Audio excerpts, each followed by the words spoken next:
Salut les Aquardiens. Ah, je suis trop content. Je suis avec, donc, moi je l'ai connu comme ça, le youtubeur Metalliquois. Je suis admiratif, je suis trop content d'être avec toi. Mais aujourd'hui, je suis pas là pour voir Metalliquois, mais pour voir son groupe de métal. Donc il va se présenter, parce que je suppose que son prénom c'est pas Metalli et son nom de famille quoi. Donc du coup, qui es-tu ? Eh ben, je m'appelle Hubert. Voilà, j'ai 31 ans, je suis intermittent du spectacle. Je suis musicien de profession et j'ai créé la chaîne Metalliquois il y a 8 ans et quelques, en 2014. Voilà, pour faire découvrir le métal aux gens et essayer de casser un peu le cou à quelques clichés que les gens peuvent avoir sur le métal, pour leur montrer un peu la richesse du style musical. Voilà. Énorme. Et en parallèle de ça, moi là ce que tu viens de dire ça me parle parce que moi aussi je fais un truc complètement décalé. Après ceux qui veulent regarder regardent, ceux qui veulent pas regarder regardent pas. Je t'entendais dire tout à l'heure que t'avais quand même quelques détracteurs.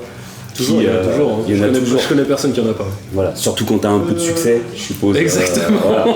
Moi, tu vois, j'ai de la chance, c'est que j'en ai aucun détracteur. D'accord. C'est normal, j'ai pas un bonnet, mais je les aime.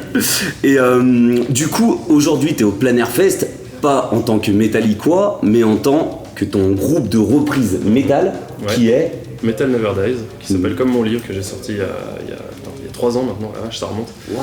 Mais du coup ça reste un peu dans le, comme j'expliquais tout à l'heure, ça reste un peu dans le délire de la chaîne, c'est-à-dire que on fait des reprises de morceaux dont on a parlé dans le livre, histoire de faire découvrir aux gens ces groupes-là qui jamais ils les connaissent pas, ou juste les faire kiffer sur scène s'ils les connaissent et qu'ils les aiment bien, quoi. Excellent, mais du coup moi j'ai pas suivi cette histoire de livre, parce que moi je connais ta chaîne, j'ai vu certaines vidéos, mais je suis passé complètement à côté de cette histoire de livre. Oh, c'était un moment, hein. Enfin c'était un moment, comme je te dis, c'était il y a 3 ans, donc c'est pas forcément la plus grosse actu, mais en gros j'ai été contacté par quelqu'un il y a 3 ans, un proche des gars de Metal Orphans, une chaîne YouTube avec qui je suis bien pote, et il m'a proposé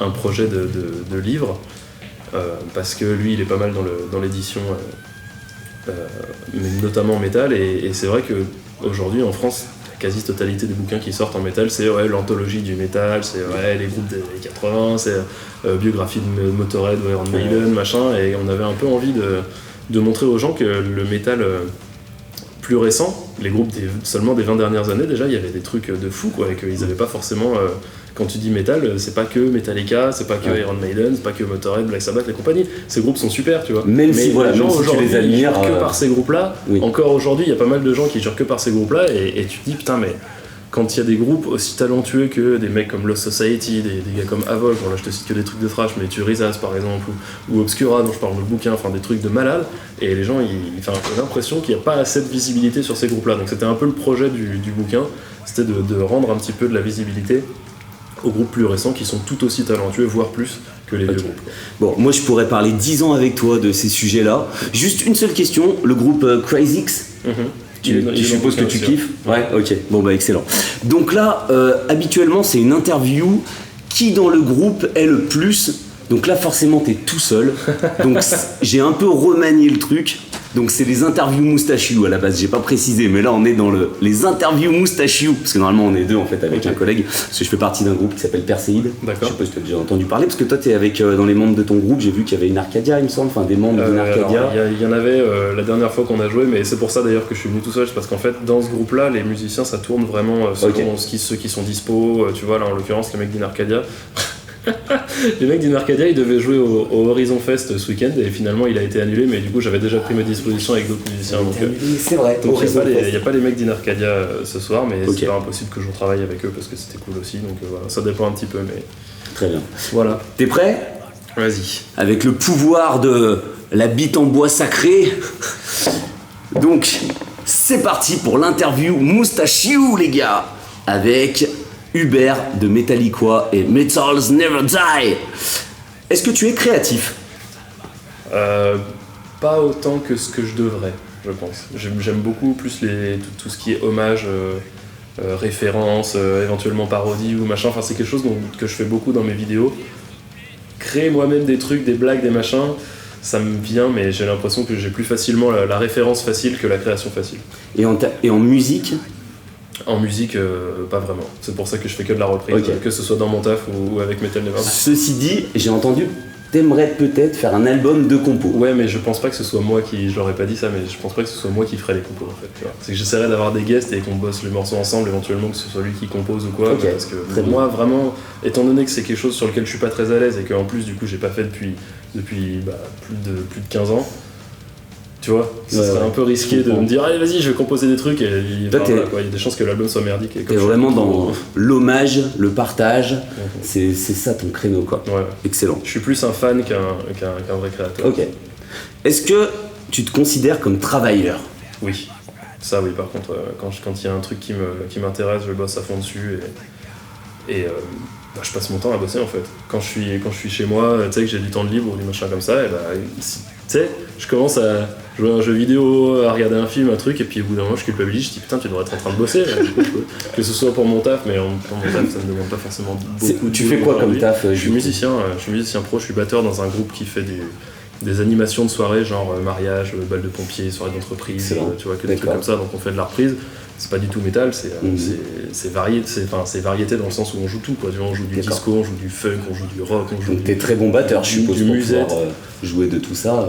Je me débrouille, mais en fait c'est plus compliqué de faire des reprises métal sur ma deuxième chaîne YouTube que de jouer dans ce groupe-là, quoi. Techniquement parlant. Voilà, c'est juste, effectivement c'est varié comme style, mais du coup... peu de morceaux qu'on joue sont aussi techniques que des morceaux de métal. Est-ce que ta notoriété que tu as avec ta chaîne YouTube, elle, par exemple, ça apporte à ce groupe dans lequel tu travailles? De temps en temps, on tombe sur un fan de métal qui est souvent fan de Metallica et du coup ça me fait plaisir de le voir, et puis des fois il nous demande des morceaux un peu métal justement parce qu'on est là. Ça marche pas tout le temps parce que bon, il faut convaincre les autres et tout ça, tu vois, puis en plus le public aime pas forcément trop ça, c'est juste lui qui aime bien, tu vois, mais je pense pas que c'est apporté vraiment à ce groupe-là, le fait que j'ai fait Par contre, Metal Never Dies, je pense que là, pour le coup, ça aide un peu, quoi. Exactement. Ouais, ça c'est... Est-ce que t'es glandeur par moment? Est-ce que t'aimes rien branler parfois? Assez peu, justement. Comme je te disais, quand je fous rien, je culpabilise. Donc, alors, depuis 1 an et demi, j'ai tendance à quand même m'accorder un peu des moments de tranquillité. Mais globalement, quand je fous rien, je culpabilise, donc je préfère bosser. Parce que t'as eu l'impression à un moment peut-être de trop bosser, et à un moment tu te dis je vais faire un burn-out, quand même que... Comme je leur expliquais, la fin 2020 a pas été hyper facile pour moi. Et du coup, j'ai pas fait grand chose pendant le deuxième confinement, mais c'était pas par choix, c'était plus parce que j'arrivais pas à me motiver à faire des trucs, donc c'était compliqué. Et là, je suis content d'en être sorti, donc je suis revenu dans ma dynamique de. Je peux me prendre un petit temps off de temps en temps, mais la plupart du temps, je bosse. Donc du coup, je me permets, je sais pas si c'est encore chaud, si t'es encore dans la galère ou pas, mais j'ai cru comprendre qu'il y avait une séparation, une histoire de séparation. Ouais. Bon, ça c'est réglé. T'es plus célibataire? Non. Ah mince, parce que j'allais faire une annonce justement. Parce que dans mes 20 abonnés, je sais qu'il y a 2-3 gazelles qui sont très sympas. C'est très gentil, mais non, ça a été réglé cette histoire. Je suis heureux actuellement. Mais le jour où ça te réarrive, t'hésites pas à m'envoyer un petit message, tu vois. Il n'y a pas de problème. Moi je peux, voilà. Ah, j'ai les meilleurs. Est-ce que t'es stressé? Oui et non. Ça dépend pourquoi en fait. Ça dépend pourquoi. Par exemple, au boulot, ça m'arrive quasiment jamais de stresser. À part quand c'est des trucs sur lesquels j'ai la responsabilité, tu vois. Par exemple, il y a personne sur la piste de danse, c'est moi qui ai le répertoire sous les yeux, qui choisit les morceaux. Je dis bon bah là on va essayer ci, on va essayer ça, tu vois. Des fois ça me fait un peu.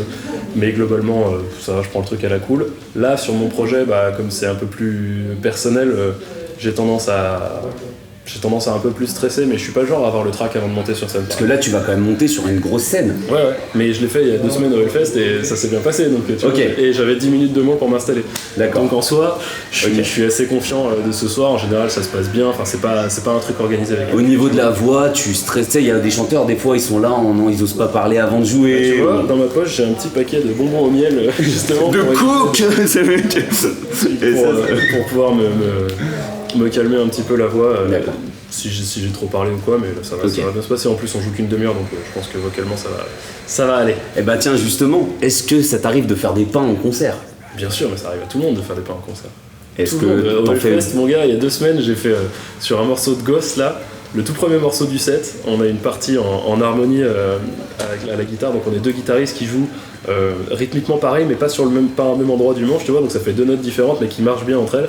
Et j'ai foiré complètement ce passage parce que je m'entendais pas trop, je me suis perdu, et du coup, je savais plus reprendre. C'était compliqué. Je sais exactement de quoi tu me parles, parce qu'avec dans mon groupe, on fait exactement ça aussi, des trucs à la tierce, à la quinte. Je suis en train de t'expliquer l'harmonie, alors qu'en fait, t'en fais déjà. Mais non, mais nous, de toute façon, en fait, l'harmonie, nous, on a très peu de connaissances musicales, donc quand on se parle, on dit une tierce ou une quinte. Mais tu sais, pour nous, ça veut dire un truc qui sonne bien quand tu le joues en même temps, mais que c'est pas la même note, voilà. Tu vois.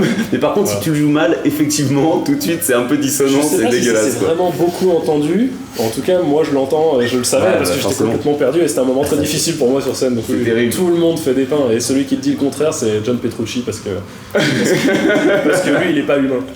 C'est vrai. N'importe quel être humain fait des pains. C'est vrai. Mais je sais qu'en concert, ça, c'est quand tu sais, t'as toujours des petits moments de panique où tu sais, des fois, je sais pas, tu sais plus quelle case, tu sais. Je sais pas, des fois, et tu sais, t'es paumé, et tu sais, là, t'es en.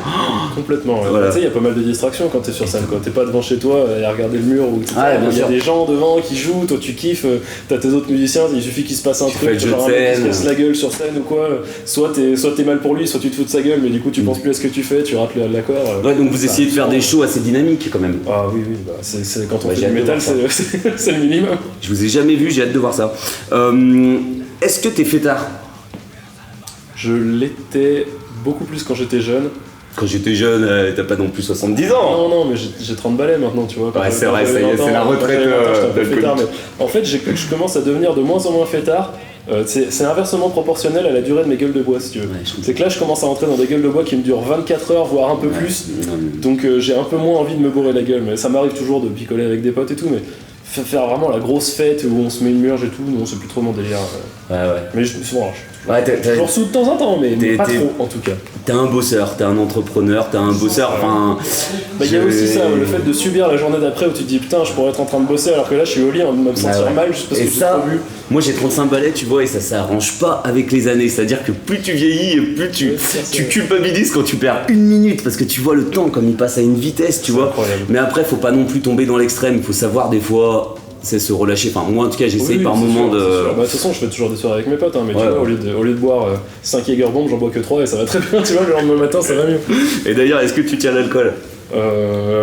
Moins depuis le Covid, parce que du coup j'ai moins d'occasion de picoler. Moins d'entraînement. Et aussi, tu sais, je me suis calmé, machin, donc voilà. Ah, est-ce que des fois tu as des idées de merde ?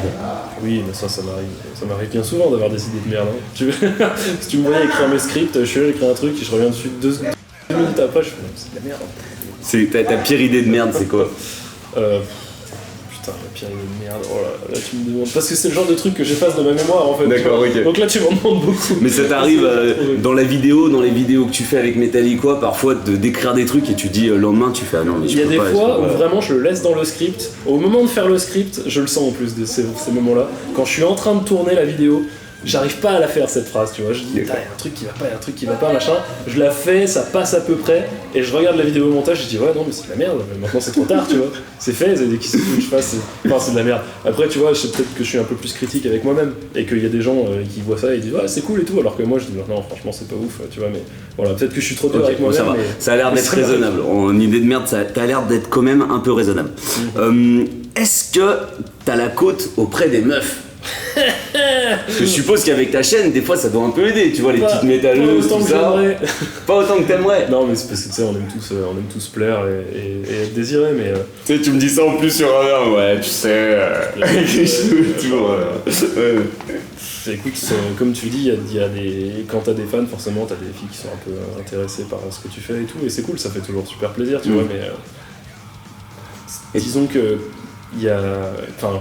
Tu le sais tout de suite si les meufs elles valent le coup ou pas, tu vois. Enfin, tout de suite, tu le sais pas forcément tout de suite, mais il suffit de parler un peu et tu te rends compte qu'il y en a qui sont là juste parce que t'es connu et il y en a qui s'intéressent vraiment à toi. Après, avoir des meufs qui sont venues me draguer par ma chaîne, ça m'est pas arrivé de beaucoup. En fait, c'est surtout des fois, tu sais, t'as l'occasion de croiser quelqu'un, tu discutes, puis en fait, tu sympathises et ça se fait après, si tu veux. Ouais, là, tu lui montres que t'as ta chaîne. Les meufs qui viennent vers moi en me disant ah putain, j'adore ta chaîne et tout, machin, et ça m'est arrivé une fois ou deux, mais d'ailleurs, la plupart du temps, c'était un peu affreux parce que vraiment, il y avait aucun. Comment dire ? aucun tact, c'est peut-être pas le bon mot, mais tu vois, c'est genre tu les vois arriver et puis c'était pas délicat du tout. Et Ouais. D'accord, c'est ça qu'on appelle du rentre dedans. Ok, du coup, c'est pas fou. Hein, c'est pas fou. Ouais, t'es à la place de. Ok, tu comprends ce qu'une fille peut subir parfois quand il y a un mec un peu relou qui arrive. Mais tu vois, et là je vais te dire un truc, ça va paraître un petit peu diva. Ouais, vas-y. Mais à l'époque où j'étais célibataire, machin, où je me mettais sur des trucs de rencontres, je parlais quasiment jamais de ma chaîne. Ou alors vraiment si ça venait ou quoi, tu vois, mais parce que je voulais que la personne avec qui je discute, elle discute pas avec moi parce que je fais une chaîne YouTube, tu vois. Tu sais, c'est genre, je veux être aimé pour ce que je suis et pas pour, tu vois. Ça fait un peu diva, mais je te jure que j'ai vraiment ressenti ce truc où je suis sorti avec une fille une fois qui connaissait pas du tout ma chaîne YouTube et c'était trop kiffant en fait, tu vois. J'étais là genre, putain, c'était vraiment un truc que je pouvais laisser à côté et vraiment tu te dis, elle m'apprécie pour ce que je suis vraiment quoi, et ça c'était vraiment les meilleurs moments. Moi c'est le contraire, je leur parle directement de la chaîne YouTube, mais vu qu'elles voient qu'il y a 2 abonnés, tu vois, elles se disent bon en fait on s'en bat les couilles de ta chaîne, montre-moi autre chose peut-être de plus intéressant que tu as, tu vois. Voilà, j'arrive même pas à gratter des abonnés comme ça quoi. Putain, excellent. Bah du coup, bon, je crois qu'on a posé cette question. Attends, est-ce que des fois tu fais des trucs chelous? Ah ouais, c'est les idées de merde, ouais. Oui, est-ce que des fois c'est... Ça m'arrive, bien sûr. En fait, ça c'est des questions qui marchent quand t'as un groupe devant. C'est vrai que là ça marche un peu moins, mais... Oui, donc ça m'arrive de faire des trucs chelous, des paris débiles, tu vois, des trucs comme ça. Je vois avec ta glorieuse moustache que je me suis rappelé une fois où j'avais fait un pari avec un pote et celui qui perdait, il se mettait la moustache pendant un mois. Et ça m'allait, le pire c'est que ça m'allait pas trop mal. Mais je pense que j'avais encore un petit peu de poids en trop et du coup ça faisait vite faire double menton. Ça, c'est pratique quand même pour cacher ça. Mais j'étais assez content de ma petite moustache. Il faudrait que je refasse des paris débiles comme ça. Ah putain, la dernière question, parce qu'effectivement on arrive à la fin, parce que c'est 34 et à 50, faut que tu sois derrière la scène. Les pires goûts musicaux. Est-ce que t'as des artistes que t'écoutes et t'as un peu honte, tu t'assumes pas trop quoi? Globalement non, parce que je suis quand même j'assume assez ce que j'écoute. C'est rare, en général quand il y a un truc qui pourrait être synonyme de honte ou machin, bah c'est quelque chose qui m'attire pas de base, tu vois. Je sais pas si non, tu vois, j'aime bien Toxic de Britney Spears, mais j'en ai pas honte en fait. Vraiment, le morceau c'est cool. C'est le meilleur morceau de Britney Spears. Non mais je suis d'accord. La plupart du temps j'écoute une reprise un peu métal, donc voilà. Ok. Des trucs dont j'ai vraiment honte. J'allais te dire, tu vois, j'aurais pu te dire ouais le truc de Titanic par Céline Dion, mais même ça, Dragon Force ils ont fait une reprise, du coup j'écoute plus la version de Dragon Force parce qu'elle est chambée. J'espère qu'ils vont la jouer ce soir d'ailleurs. Et franchement des trucs dont j'ai honte, non. En fait c'est marrant ce que tu dis parce que c'est vrai qu'on se rend compte, et je vois là du coup ton approche un peu mainstream du métal, c'est-à-dire que en fait tu te rends compte souvent en plus quand tu fais de la musique que des fois c'est juste un format et qu'un morceau qui peut paraître complètement ringard, ça se trouve Lucide Pascal Obispo, tu vois, tu le reprends en mode avec des grosses guitares et tout, t'en fais un morceau de death metal, tu vois. Ouais. Donc, tout est possible dans le métal. Donc, des fois, et un morceau de Linkin Park, je suis sûr que si tu le mets au piano avec un mec qui chante en français dessus, c'est un gros morceau de variété, c'est Grégoire, tu vois. Donc, oui, il y a moyen. Bah, Dragon Force par exemple, je pense que si t'enlèves la saturation, la double pédale et le machin, il y a 2-3 morceaux. C'est limite de la pop. Hein. Ouais, c'est vrai. Et ça me plaît, moi, ça me dérange pas, tu vois. Carrément. Bon, bah, c'est sur ces derniers mots, pardon la team, et ben, en tout cas, c'était vraiment cool. Merci d'avoir passé ce petit moment avec moi. Trop cool. J'ai hâte de te voir sur scène. Merci. Ça va être trop moi cool. Aussi, j'ai hâte d'y monter. Et puis à la prochaine. Yes, avec plaisir. Ciao, c'était les interviews Moustachiou. Moustachiou.